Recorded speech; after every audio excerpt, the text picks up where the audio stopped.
standing in awe of your grace, setting my feet in your ways, entering into your presence to behold you face to face. God of all heaven and earth, holding me in your embrace, unfailing love that surrounds me. Oh God, I stand amazed.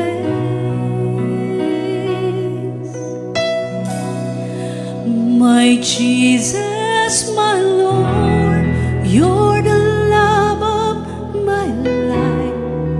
Wherever you go, wanna be by your side. No longer I, but Christ living in me, serving you for all eternity. My eyes set on you in this race that I run. No longer my ways, let your will be done. Make me a servant, my heart and true. Clinging to the cross, I follow you. I follow you.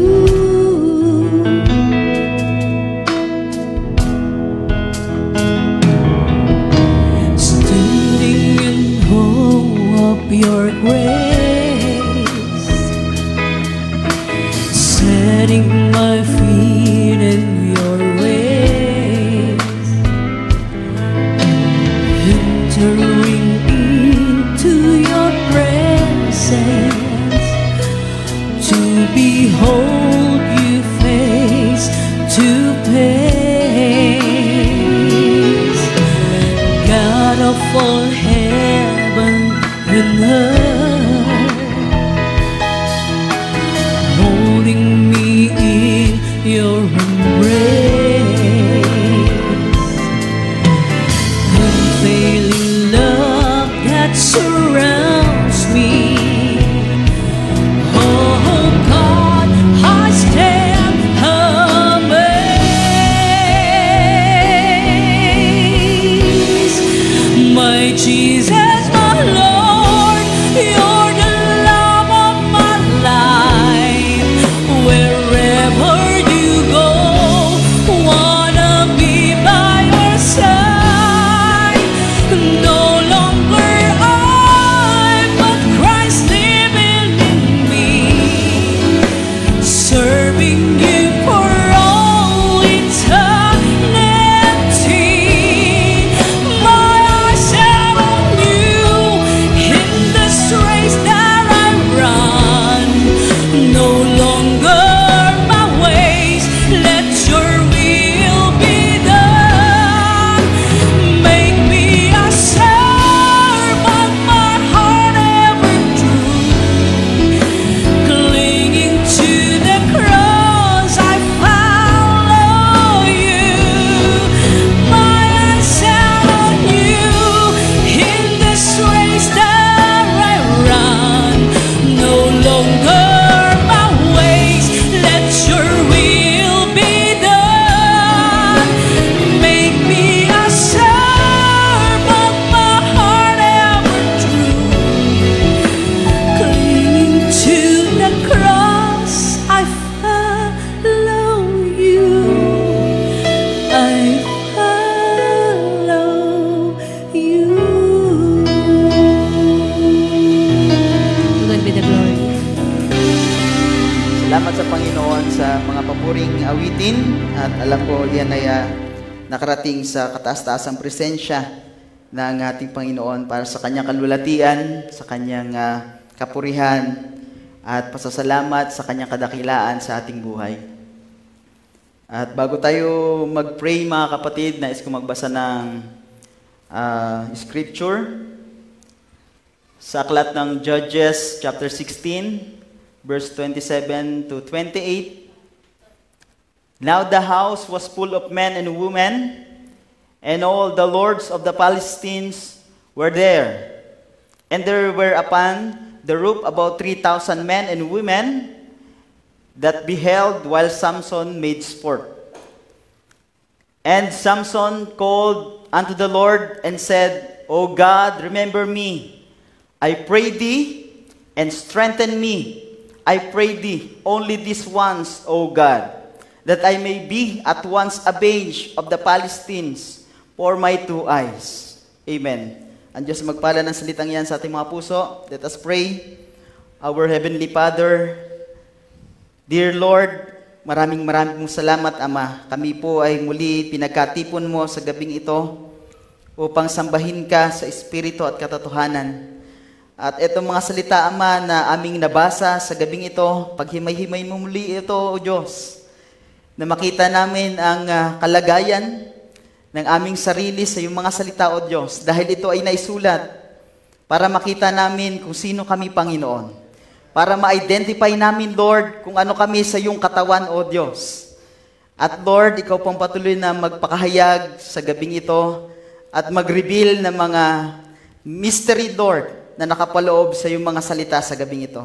At muli, busugin mo po kami ng kagalakan, Ama, at ng pananampalataya, at ng kaaliwan, at ang patuloy na papurit pagsamba ay maibalik lamang sa iyong kataas-taasang pangalan.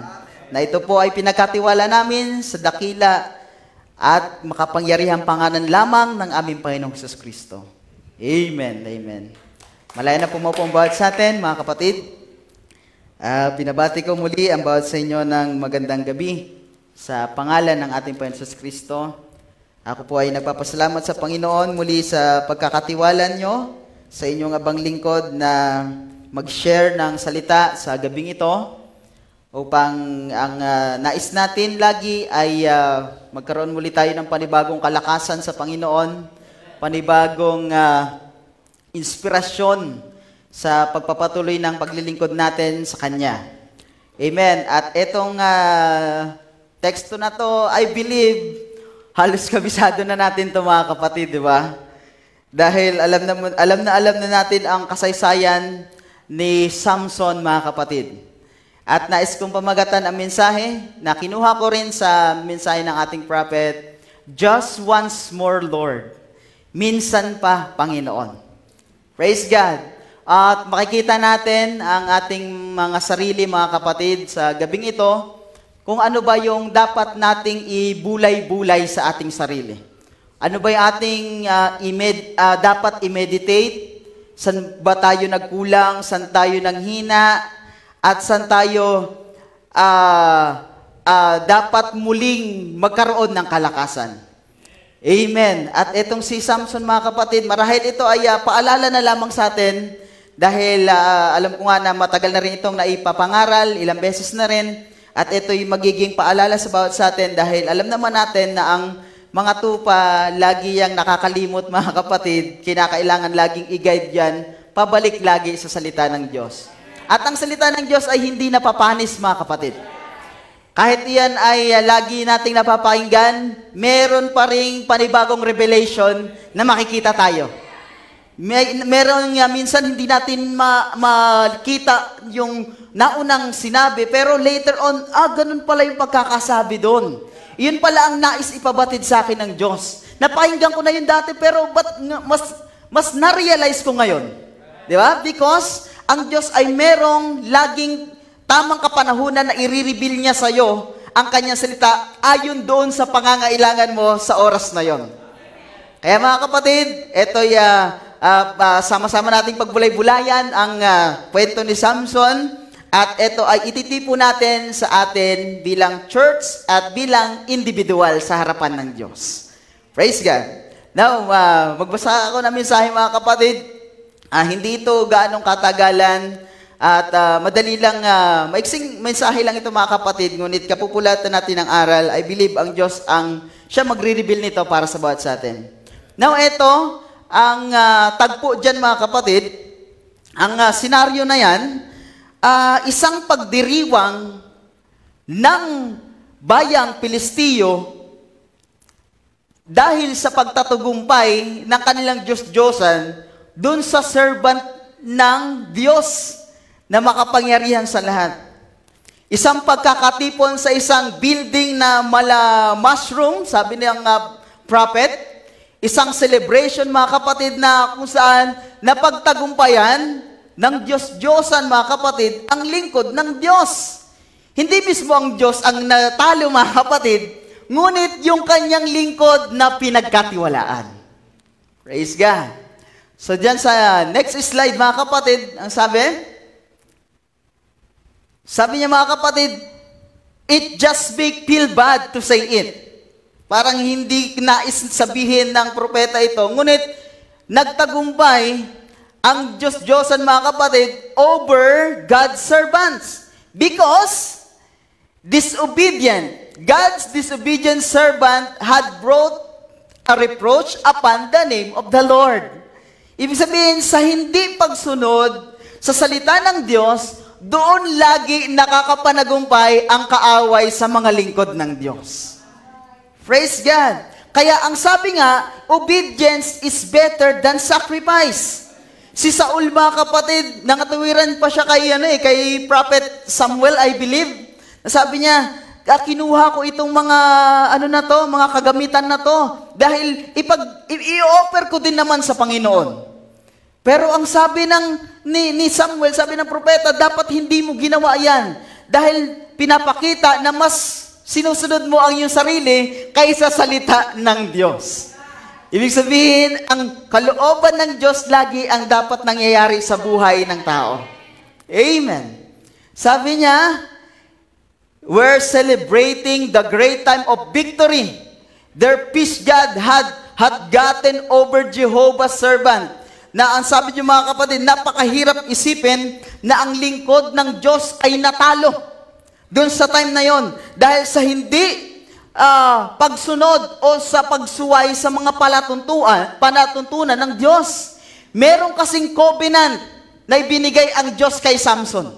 Meron siyang tipan, kasunduan na ibinigay niya kay Samson. Si Samson sa kanyang kasaysayan, sa kanyang buhay mga kapatid, bata pa lang siya, hinuhubog pa lang siya, sabi ng Biblia, sabi ng Messiah, hinuhubog pa lang siya sa bahay bata ng kanyang ina, nilalang na siya ni Lord bilang isang Nazareno sa kanyang harapan.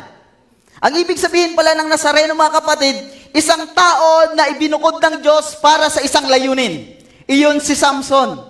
Mga kapatid, at ang layunin ng Diyos ay ipaghiganti ang kanyang mga anak, ang bayang Israel, na kung saan yung lupain doon mga kapatid ng Israel ay kinakamkam ng mga bayang Pilisteo. Yung pinamana ni ni Joshua mga kapatid, hinati-hati niya yung lupang pangako at iyon ay unti-unting kinukuha ng mga dayuhan.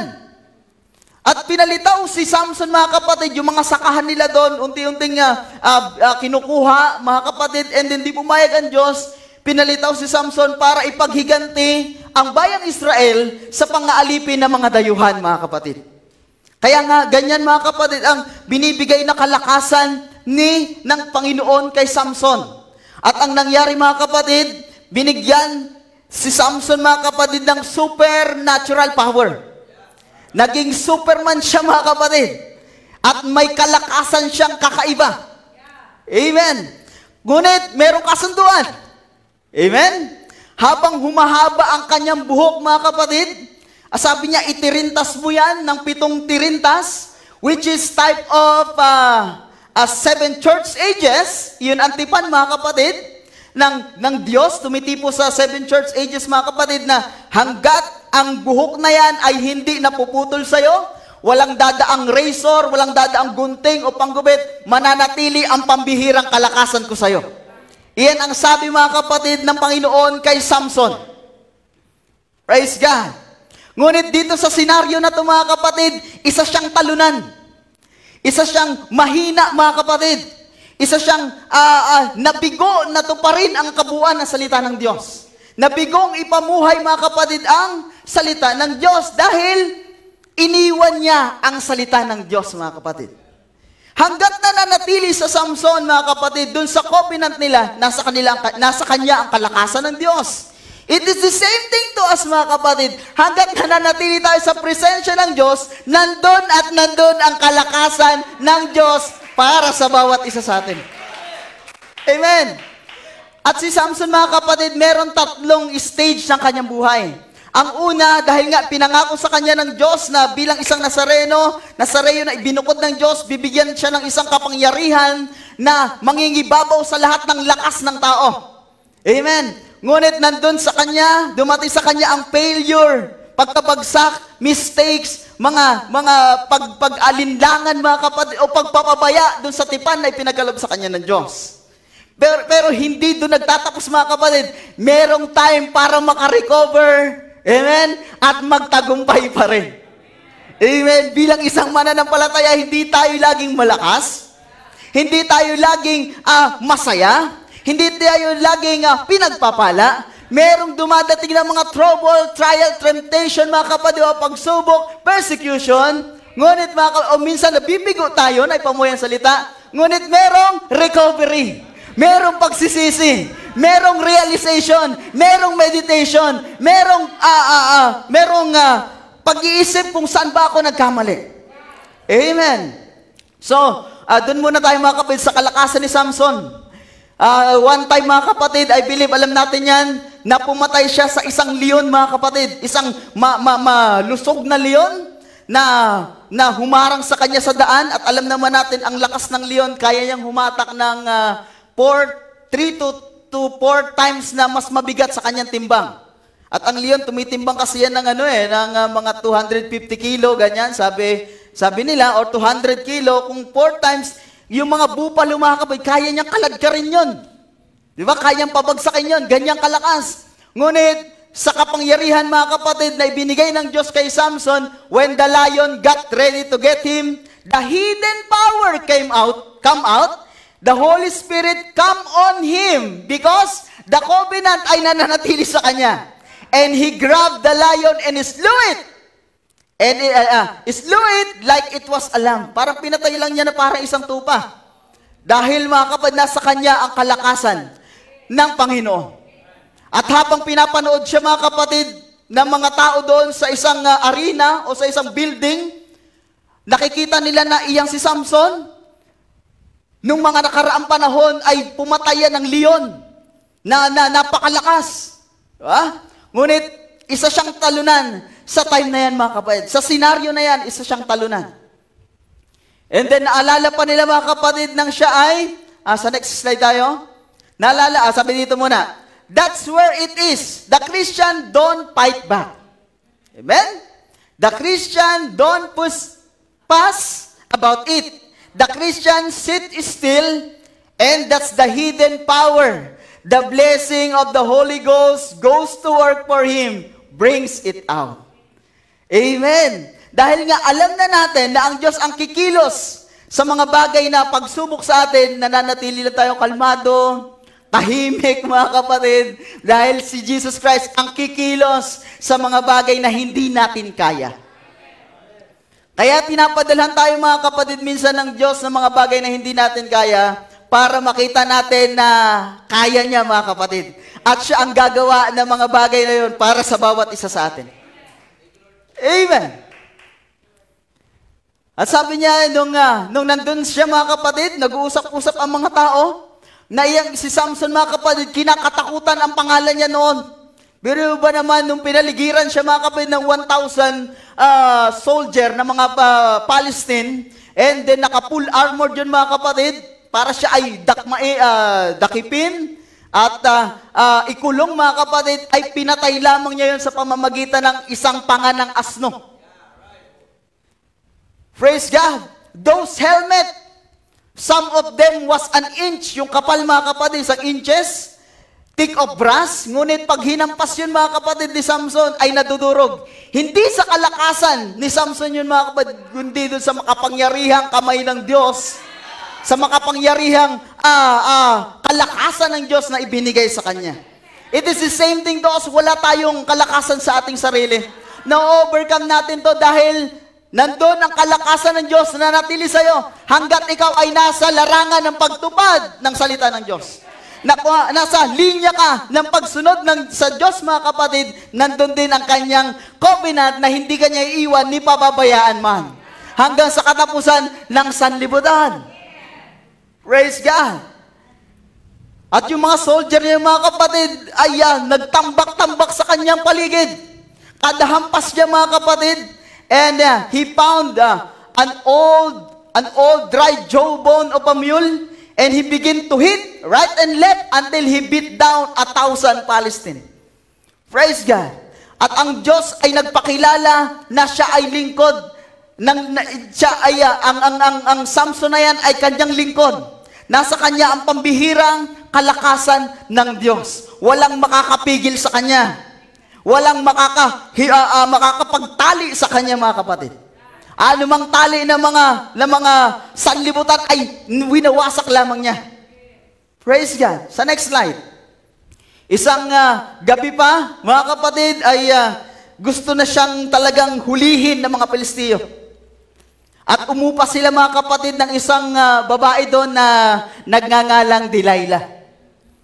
And then, kinagabihan, maganda ito mga kapatid, kaakit-akit. Siyempre si Samson na malakas siya, walang makakapigil sa kanya.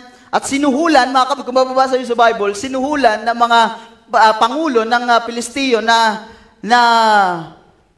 tuntunin o tuklasin kung ano yung sikreto ni Samson. Kaya nung pinatulog siya mga kapatid, ang sabi niya, bakuran nyo lamang ako, hindi ako makakawala dyan. At talian nyo lamang ako ng bagong lubid, talagang mawawala na ang kalakasan ko. At yun nga, sinabi ni Delilah sa mga punong mga general, at nung tinalian si Samson mga kapatid, pinatid lamang niya yun. Praise God. Hanggang sa ikulong siya mga kapatid dito sa Gaza mga kapatid, and then binuhat niya lamang yung mga kapatid. Binunot niya yung mga naglalakihang pader doon mga kapatid, yung pinakang gate mga kapatid, at ibinigay at dinala niya mga kapatid doon sa tuktok ng bundok, and then inupuan pa niya. Na yung gate na yun ay tumitimbang ng 1,000, sabi dito, tumitimbang ng 1 tons, o 1 tonelada mga kapatid, 1,000 kilo yun. Hindi ako nagkakamali mga kapatid. At binuhat niya yun mga kapatid. And then yung time na yun mga kapatid ay nakita nila ang kapangyarihan, walang makakapigil kay Samson. Praise God. And then dumating ang kanyang kahinaan din. Praise God. Sa next slide pa. Nung si Delilah mga kapatid ay inupahan para siya ay tuluyang madakip, ang nangyari ay pilit kinukuha ni Delilah kung nasaan ba talaga ang sikreto mo. Di ba? Sabi ni Samson, anuhin nyo lang ako, talian nyo lang ako. Ilang beses itong tinalian ng bagong lubid, ngunit pinupunit lang niya na parang sinulid. Sabi ni Delilah, niluloko mo lang naman ako eh. Hindi mo naman talaga ako mahal. Kung mahal mo ako, dapat sinasabi mo sa akin kung nasaan talaga ang kalakasan mo. Ganun mga kapatid ang sinasabi dito. Parang, nung nabasa ko ito mga kapatid, parang 3 beses o 4 na beses na niloloko lang o binibiro lamang ni Samson at hindi niya talaga sinasabi ang kanyang sikreto. Praise God. Hanggang sa isang araw mga kapatid na si Delilah din ay nagipit na dahil hindi siya makapagbigay ng magandang report doon sa mga kawal. And then, nung huling gabing yun mga kapatid, sabi ni Delilah, talagang hindi mo ako mahal. Niloloko mo lang ako. Dahil kung mahal mo ako, ibibigay mo talaga ang sikreto. Dahil, di ba, isa lamang tayong dalawa. Dapat kung ano yung sikreto mo, malaman ko din yon. Di ba?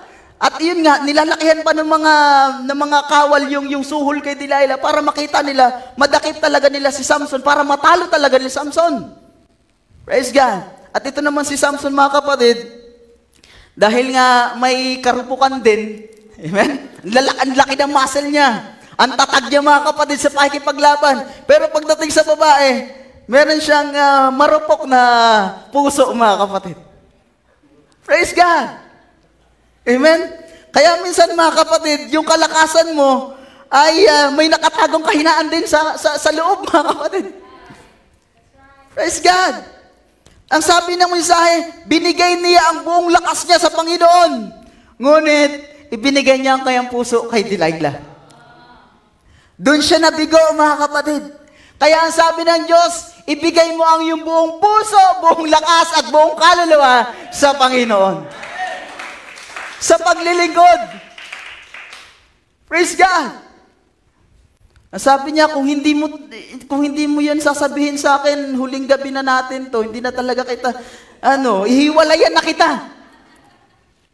Praise God. Niloloko mo lang naman ako eh. Tapos sabi ni Samson, alam mo kasi, isa akong Nazarin sa harapan ng Diyos.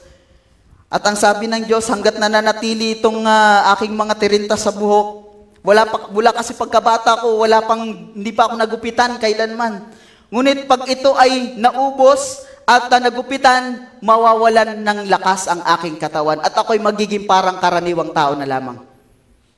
Amen. At yun nga, doon sinabi sa mga kawal, at ang sabi niya, tingnan niyo pa minsan, dahil parang si Samson nakikita ko na nagsasabi na mula sa kanyang puso.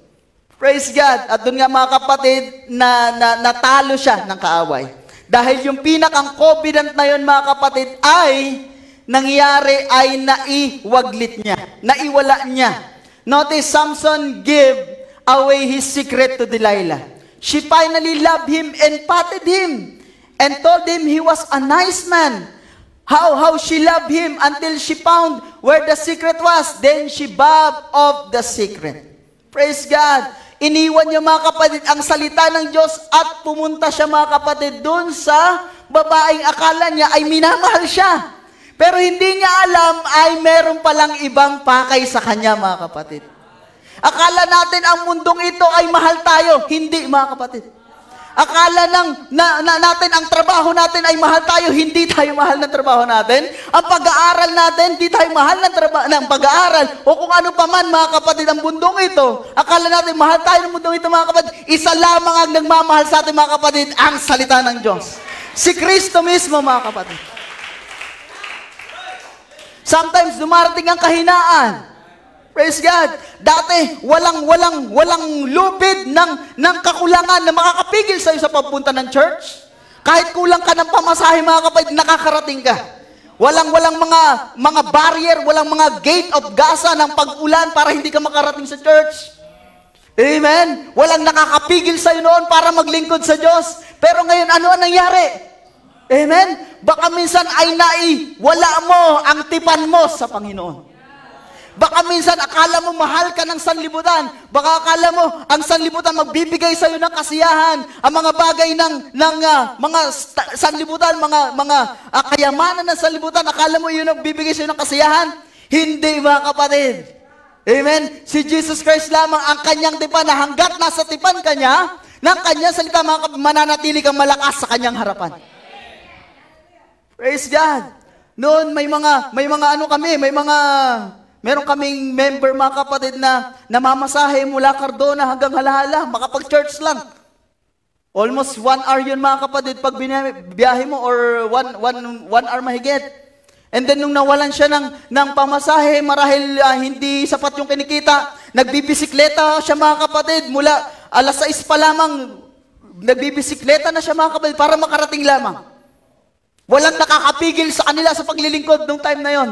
Ngunit nung nagkaroon ng motor, ng tricycle, lalo tuloy hindi nakarating sa church. Amen? Ano ang nangyari kay Samson ngayon, sa panahon ngayon? Nung una na nagsusumikap, nung una makamtan ang nakalasap ng hiwaga ng mga salita ng Diyos ng pangako, masigasig. Nag-i-encourage pa. Amen? Nung tumagal na mga kapatid, nanghina. Praise God. Iyan ang nagiging kalagayan ni Samson. Baka kasi nakalimutan mo ang pangako ng Diyos. Huwag mong kalimutan kung saan ka nagsimula. Huwag mong kalimutan kung bakit ka tinawag ng Diyos. Baka meron lang nakakalimutan sa buhay mo. Praise God. Nung una ay walang nakakapigil sa'yo. Miski mag-away kayo ng girlfriend mo, aatin ka. Ng boyfriend mo, aatin ka. Mag-away sa loob ng bahay, aatin ka. Ano na nangyari ngayon? Praise God. Napakaganda na ng transportation. Meron ka ng sariling service, mga kapatid. Minsan, yung service ginagawa pa para sa outing. Imbis na, nasa loob ng church. Amen? Ano nangyari kay Samson ngayon? Amen? Nagoyo ng mga makasanlibutang bagay. Na-overcome ng mga makasanlibutang bagay, ng problema, ng confusion. Amen! Iyan ang nangyari sa kalagayan ni Samson, mga kapatid. Let a woman lure him from the promised word of God. That's the same thing the church did. Let the woman, Jezebel, mother of harlots, represent Revelation 17, lure them right back into the vomit that they come out of. Diba? Mabigat yan eh. Yung mga bagay na iniwanan mo na, ngayon ay binalikan mo na naman. Isang espiritu sabi, spirit of dogs, mga kapatid, na isinuwa ka mo na ay babalikan mo pa. At hindi espiritu ng Diyos yun, mga kapatid. Next slide, sabi niya, the spiritual insight, nung natalo na si Samson, mga kapatid, sinave na, mga kapatid, yung buhok niya at kinadinahan na siya, mga kapatid. Ngayon, sinira ang kanyang mata, mga kapatid. Pinaso, binulag siya. At once, mga kapatid, na nalayo ka sa covenant ng Diyos, which is sa salita ng Diyos, mga kapatid, eto ang kalagayan, mabubulag ka, mga kapatid. Hindi mo na makita kung ano ba talaga yung pangako ng Diyos. Wala ka ng interes sa salita. Hindi mo na makita kung ano ba yung mga pagpapalang makalangit ngayon. Mawawalan ka ng gana, mga kapatid. Kaya ang sabi ng Panginoon, manatili lamang sa kanyang salita. Stay connected with Him. In prayer, in devotion, minsan hindi ka na nakapanalangin, hindi ka na nakapagbasa ng Bible, mga kapatid. Dumating ka na sa punto na nandun ka na, mga kapatid, para kang si Samson na inalipin na ng mga taga-Pilisteo. Praise God. That's the eye of the devil has. First thing he can do, it's put your eyes out. Ang gagawin ni Satanas pag napanghina ka na niya, mga kapatid, tatanggalin niya ang iyong paningin sa salita. Di ba? Minsan masaya yung iba pero ikaw hindi na. Di ba?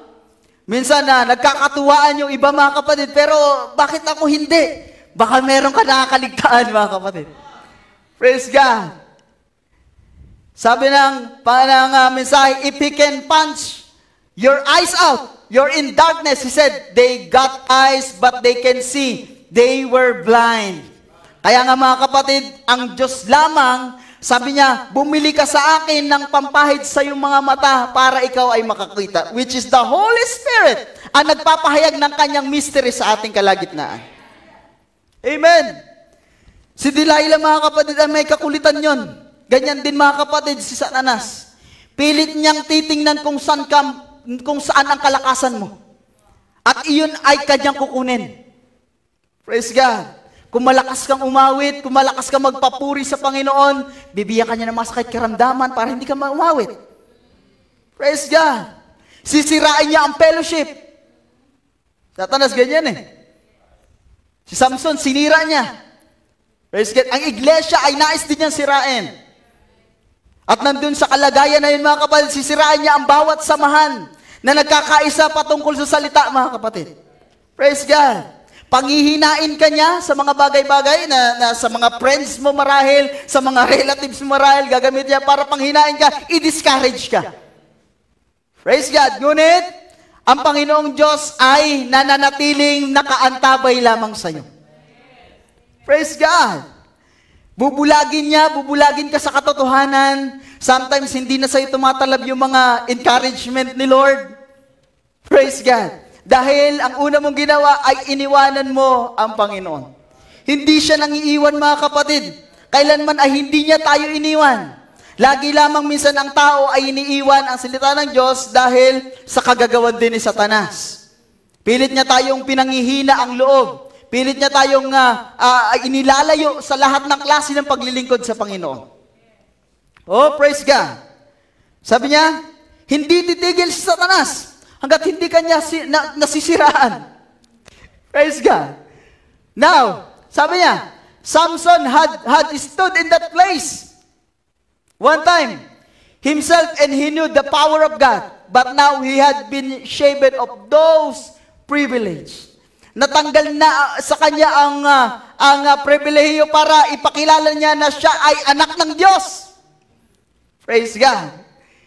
Minsan sa ating mga kapatid, di ba, sa mga ilang mga message believers, hindi ko naman sinasabi para siraan, ngunit nawawala na minsan yung kabanalan. Amen. Yung pribilehiyo na makita ng mga tao na ikaw ay iba sa kanila, sometimes gumagaya na yung mga believer, mga kapatid, sa kung ano ang hitsura ng taga-sanlibutan. Isang church na na-overcome ng espiritu ng sanlibutan. Amen. He was just big as he ever was, but God wasn't there. Andun pa rin ang mga paglilingkod, mga papuri, mga kapatid, ngunit nasaan ang Diyos? Si Samson nadaya, nabulag, natanggal ang kanyang pagkakilanlan bilang isang binukod ng Diyos, mga kapatid. Nandun pa rin ang kanyang mga muscle, sabi na mensahe. Nandun pa rin ang kanyang mga matitipunong katawan. At nandun pa rin ang kanyang hubog, mga kapatid. Ngunit ang lakas ng Panginoon ay wala na sa kanya. Praise God. Ngunit ang sabi ng Panginoon, kung saan mo siya iniwan, dun mo rin siya balikan. Oh, praise God. Merong time para magsisi, mga kapatid. Merong time for reconciliation. Praise God. Yung si Maria, mga kapatid, pumunta sila, di ba, dun sa bayan para igunita yung kapistahan. And then, pagbalik nila dun sa Nazareth, mga kapatid, o dun sa Bethlehem, hindi na pala nila kasama si Jesus Christ. Di ba? At binalikan nila, mga kapatid, hinanap nila ng mga ilang araw, mga kapatid, at nakita nila na nakikipag-usap dun sa mga doctor of mga theology doon, mga kapatid. Kaya nga, sabi ng Panginoon, kung saan yung iniwan si Jesus Christ, doon nyo lamang siya balikan. Nag-aantay lamang sa inyo yon, mga kapatid. Hinihintay lamang tayo ng Diyos kung kailan tayo manunumbalik ang ating kalakasan, kung kailan ulit natin ma-experience ang kanyang kapangyarihan. Praise God. Ngunit si Samson, 2 taon, mga kapatid, siya inalipin ng Pilisteo, mga kapatid. Siya ay nilagyan ng parang kadena, tapos ginigiling na lang niya yung mga trigo doon. At hanggang doon sa isang time nga na celebration, siguro kapistahan, mga kapatid, nandun na siya sa kalagitnaan. Ang hindi nila alam, mga kapatid, si Samson ay nag-iisip ng mga bagay-bagay na kanyang mga nagawa sa harapan ng Diyos. Amen? Sa next slide. What they did see, a little boy leading a blind man out of the middle of the floor. In the celebration of fish god Dagon. The lad led this stumbling, blind bulk of flesh, blind unto the post, and stood him by the side of the post to make a sport. Siya main event doon eh. Maraming mga kasiyahan doon time na yon, mga kapatid. Ngunit pagdating ni Samson, siya ang main event. Dahil pagtatawanan siya doon, tutuyain siya doon, mga kapatid. Dahil siya ay minsan naging kinatatakutan, ngunit siya sa time na yan ay walang magawa. Ngunit ang hindi lang nila alam, mga kapatid, si Samson ay nag-iisip ng mga bagay-bagay. Yun lamang ang kulang sa atin, mga kapatid. Minsan, sinasabi ng Diyos na tumigil muna tayo sandali. Bakit ba tayo nanghina? Bakit ba tayo nawala sa church? Bakit nawala yung dati nating kasiyahan? Ano ba ang nangyari? Mas maigi na mag-meditate muna daw tayo sandali. Praise God. Samson was blind, but there is what Samson recognized, that the church has never come to yet. He knew that there was a possibility of coming back again. Merong posibilidad na mangyari pa rin, mga kapatid, ang kasiyahan sa isang iglesia. Dahil ang kasiyahan, mga kapatid, ang tunay na kasiyahan ay hindi nagdedepende o hindi mo didepende ang kasiyahan mo sa ibang tao, mga kapatid. Praise God! Ang kasiyahan natin ay nagdedepende sa salita ng Diyos because the joy of the Lord is our strength. Praise God! Kung hindi masaya ang iba, mga kapatid, umpisan mo sa sarili mo, maging masaya ka sa presensya ng Diyos. Hindi umaten si brother, hindi umaten si sister, sino pa, mga kapatid? Hindi yun nangangahulugan para hindi ka maging masaya. Basta nandyan ang Diyos, mga kapatid, maging masaya ka sa Kanyang presensya, sa Kanyang harapan, na Siya ang nilulahati mo sa iyong buhay dahil ikaw mismo ay hinatak niya para makinig sa Kanyang presensya. Praise God! Di nagdedepende, mga kapatid. Kasi kung magdedepende ang kasiyahan ng paglilingkod mo sa taong ito, pag nabiguyan, mga kapatid, mahihirapan ka. Amen? Ngunit kung nag-iisa ka at nasa iyo ang kasiyahan, nagdidepende ang kasiyahan mo sa Diyos, mga kapatid, kahit wala kang kasama, pwede ka maging masaya. Gaano pa kaya, mga kapatid, kung may kasama ka, na ang depende ang kasiyahan ay sa Diyos din, pag nagsama yon, mas masaya lalo. Praise God! Amen! Ang sabi niya, mga kapatid, Samson begin to think, wonder if there a possibility. Now, said, I know my hair was grown out, but I am blind. Hindi napansin, mga kapatid, ng mga tao doon, na yung tipan ay bumalik uli sa kanya. Praise God! Dahil nga 2 years siya na naggigiling doon, mga kapatid, ng mga trigo, at inalipin, mga kapatid, nakakadena, nakagapos. At nung time na yun, nakakadena pa rin siya, nandun sa hatak-hatak ng isang bata, mga kapatid. And then, hindi nila alam, hindi nila napansin na ang covenant ng Diyos ay nandun na ulit sa kanya. Oh, praise God. Minsan, hindi alam ng tao. Hindi alam ng tao, mga kapatid, ang iyong pagsisisi. Minsan, nakita nila na ganito ka magpuri sa Panginoon, pinagpala ka ng Panginoon, and then dumating ka gaya ni Job, mga kapatid, di ba? Pinagpala siya, dumating siya sa kahirapan. Hindi nila nakita ang panalangin ni Job. Hindi nila nakita ang panalangin ni Samson. Hindi nila nakita ang mga luha ni Samson, ang mga luha ng pagsisisi. Praise God! Sometimes, akala ng mga tao, mga kapatid, once na ang isang iglesia ay inuga ni Satanas at may nangyaring trouble, mga kapatid, akala bagsak na yung iglesia yun. Hindi nila nakita ang mga prayer, panalangin ng pagsisisi, mga kapatid. Hindi nila nakita ang mga luha, mga kapatid, ang mga pagpapagal, mga kapatid, ng mga tao doon sa iglesia yun, mga kapatid, upang manumbalik muli ang kalakasan. Praise God! Sabi niya, natalo ba si Samson? Hindi, mga kapatid. Meron isang pagbawi at pagtatagumpay. Sabi niya, Samson prayed right, O Lord, let me die with these Philistines, O my. See what is going to cause him? What if God answers his prayers? Let me die. Oh, I like that. Ang sabi ng Panginoon, kinakailangan nating, ito spiritually speaking, kinakailangan nating mamatay sa ating kaisipan, at sa ating mga plano, mga kapatid, kasama ng sanlibutan ito. Dahil minsan nasusunod talaga, mga kapatid, ang ating ating sarili. Di ba? So, Samson prayed right, Lord, let me die with the enemy. Die to the enemy that had got him in that way. If there is anything that people ought to pray for tonight, yan, mga kapatid, ang nais nating ipanalangin sa gabing ito, kung saan tayo nagkulang, mga kapatid, yun muli ang ating hingin sa Panginoon. Magsisi para manumbalik muli ang ating kalakasan. And I believe, mga kapatid, ito ay paalala lang sa atin, ngunit ang kalakasan ng Diyos ay laging masagana, mga kapatid, sa iglesyang ito. Amen! Sabi niya, he knew that his backslidden condition couldn't meet the challenge of the hour. Kaya nga kung backslide ang kalagayan ng isang tao, alam niya na hindi siya makakapanatili. sa kapanahunan natin na punong-puno ng pressure, punong-puno ng mga kabagabagan ng sanlibutan, ng temptation ng sanlibutan. Kaya doon sa mga tao, mga kapatid, na nanghina, mga kapatid, merong time na kinakailangan nila mag-meditate. Ano ba ang kulang sa akin? Ano ba ang nais ipagawa sa akin ng Diyos? Ano ba ang ginagawa ko ngayong oras na ito? Bakit ako nasa ganitong kalagayan na noon naman ay malakas ako naglilingkod sa Diyos? Ang kinakailangan lang nila, mga kapatid, ay panumbalikin. Manumbalik lagi sa kung saan nila iniwan ang salita ng Diyos. Kakatagpuin sila ng Diyos doon sa mismong place kung saan nila iniwan ang Panginoon. Parang prodigal son, mga kapatid, di ba?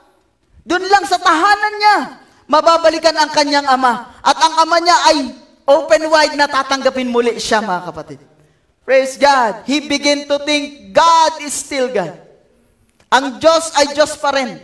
Kung paano noon ay pinagpala niya ako, I believe, ngayon ay patuloy niya akong pagpapalain. Kung paano noon ay tinugon niya ang aking pangangailangan, ang aking kahilingan, ito'y sigurado ko na minsan pa kahit ako ay nagkamali, hindi doon natatapos, mga kapatid, sa pagkakamali na yan. Kahit pa ikaw ay nadungisan, mga kapatid, o anumang bagay na ginawa sa iyo ni Satanas, mga kapatid, ang Diyos ay makapangyarihan na makakapagbangon uli sa iyo at ilalagay ka sa original mong posisyon. Amen?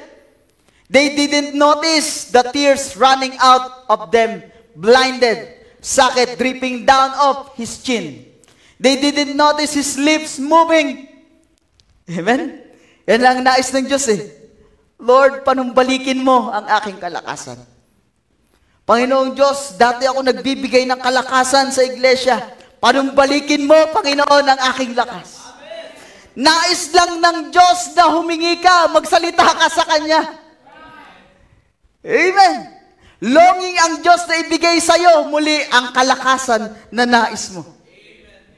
Praise God. Hindi nila alam na, hindi nila napansin na humaba ulit, nandun ulit, nakapanumbalik ka ulit, mga kapatid. Saan? Sa salita ng Diyos. Nandun ka na ulit, mga kapatid, sa tipan ng Diyos na unang ibinigay sa iyo. Kaya sa Ephesians, mga kapatid, ang sabi ng Apokalipsis sa Ephesians, balikan mo ang una mong pag-ibig. Praise God. Sa mag-asawa, ganyan eh. Balikan mo daw, mga kapatid, kung bakit mo siya in-approach, bakit mo siya minahal, bakit mo siya niligawan, bakit mo siya sinagot.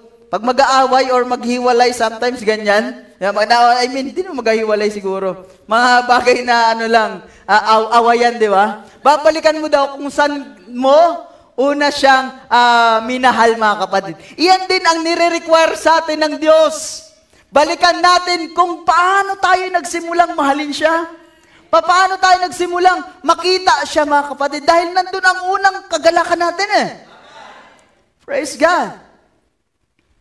Iyon ang kulang sa iglesia ng Ephesus, mga kapatid. Iniwan nila ang una nilang pag-ibig kay Jesus Christ dahil sila ay nag-relax masyado. Noong akala nila na-receive na nila ang mga salita ng Diyos, Holy Spirit, nag-relax sila, mga kapatid. Kaya nga, hindi tayo nagre-relax dito, mga kapatid. Lagi tayong nakabantay. Baka si Satanas, mga kapatid, ano to eh, tuso to eh. Talagang nandyan, nakaabang lagi kung ano ang nais niya na makita, na pagkakamali mo. At yan, susunod-sunodin ka na niya. Susundan-sundan ka na niya, mga kapatid. Ngunit ang Diyos, meron siyang inilaan na way para tayo ay panumbalikin sa Kanyang salita. Ang pagsisisi, mga kapatid. The Holy Ghost, sabi niya, oh, if the church could only cry that, once more, Lord, let us see your power. Yan ang nais natin, mga kapatid, na makita uli natin ang kapangyarihan ng Diyos sa ating kalagitnaan. Just once more, as he cried and asked God, I can see the muscle begin to swell. Every fiber in his body begin to twist. And the Holy Ghost was coming upon him. Then he stretched forth his hand again. And with the power of the Holy Ghost upon him, down went the building. The Bible said, he killed more that day than he did all the rest of his days. He fulfilled the commission of God, give him then once more. Doon pa lang niya, mga kapatid, natupad napulpil ang inuutos sa kanya ng Diyos. Akala mo, bigo ka na? Hindi, mga kapatid. Baka yung pag-recover mo, yan pa ay isang malaking testimony na may bibigay mo sa Panginoon. Isa pa yung mas malaking pagpapala, mga kapatid, na dadalhin mo para sa ibang mga anak ng Diyos. Habang malaki pa ang biyaya, mga kapatid, dahil I believe, mga kapatid, malapit na talagang matupad yung pagbabalik ng Diyos dahil lahat ng mga signs and wonders, mga prophecy ni prophet, mga kapatid, sakto, actual na nangyayari, mga kapatid. Wala na tayong karapatan para mag-doubt. Ang tawag ng Diyos ngayon ay panunumbalik sa kanyang salita. Panunumbalik sa kanyang unang pag-ibig, mga kapatid. Praise God. Doon pa lang natupad ng Diyos, ni Samson, mga kapatid, ang commission na binigay ng Diyos sa kanya. Sa paghiling niya, minsan pa, Panginoon. Lagi natin ngayon, Lord, minsan pa, panumbalikin mo ito. Panumbalikin mo ang aking kalakasan. Sabi ni Apostol Pablo, araw-araw ako ay namamatay sa aking sarili. Di ba? Dahil nga, lagi tayo nagkakamali, lagi tayo nadadown, mga kapatid, ngunit ang Diyos, lagi siyang nandyan, nire-renew niya every morning ang kanyang biyaya sa bawat isa sa atin. So ayan, mga kapatid, ang kasaysayan ni Samson. Minsan hindi nakikita ng mga tao ang ating mga pagsusumikap.